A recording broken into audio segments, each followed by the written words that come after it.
I thought somebody was like, Ken the camera. Right. I mean, he said, so I said, but I'm doing this new thing called, I don't know what to call it. And I told him what it was. And he said, oh, call it Chucking.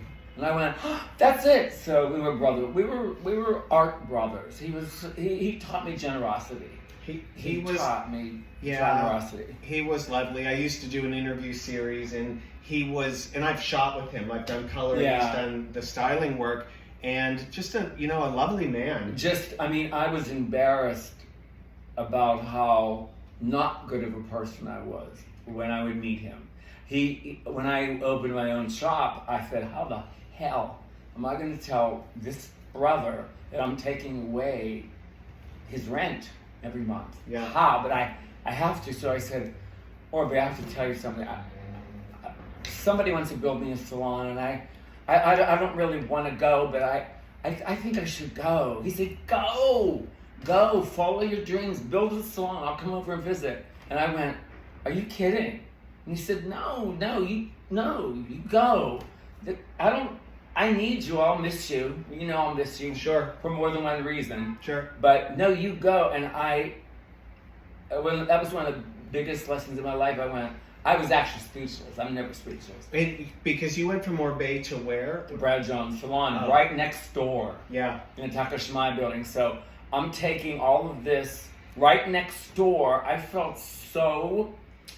I just felt, but then I heard inside, where I usually was guided inside, that this is your next step. And everybody has to understand, and the ones who don't, they're not your people. And he was Omar, his partner, was not thrilled. But he said, Omar, listen, this is Brad's world. We opened up our own.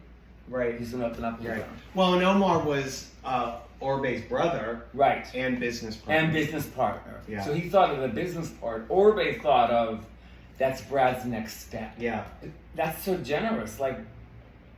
And that's why a lot of the colorists that I've trained, and I'm so proud of, are all making more money than I ever made. Yeah. 𝙤𝙤𝙀𝙗, Kyle White, because I taught them what he taught me. Yeah. Don't take from anybody, make your own art. And those two colorists do totally different work than I do. Now Ivy and Lamont are the two best ones there, because they took my work and added new products, which I didn't have. Right. So Ivy has these beautiful creamy blondes. I didn't have creamy. So her work is so beautiful, and they're both busy, and I wanted the people that I trained to be better than me. How would you suggest to someone who's listening to select a salon? Okay, so you never go into any job for money. You go into it for the love of it. For example, Betty Davis said, I never picked a script for money. I picked it for the role, and I got an Oscar, and I got a lot of money. You pick it, I would interview all the assistants, and that was a lot of work. Yeah. And I would say, are you coming to work with me because you're going to make a lot of money, or you're going to make a lot of art? And if they said money, I would say, okay, it was really nice meeting you. I have to go back to work. And the ones that say, oh no, I want to do art. I want to learn what you like. How do you do? I would hire them. And the one I hired, Ivy, she was with me for 20 years. Yeah. And she taught me stuff near the end. She'd say, why don't you try that? And I go, oh, that's okay.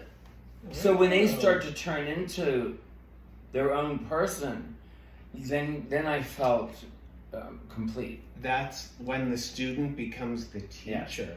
Yeah. That's when you feel and I didn't know when to quit, and I made a deal with God that when I went down from 30 to 10 clients, because people die and they move, and that's when I went down to 11, 12, I said, it's time to stop. I'm going to miss doing this. I really did. Yeah, it was a tough choice for you. Yeah. But I really do. I miss doing it. Yeah. And it makes me emotional, but and all the women that I've done, they're all still looking at my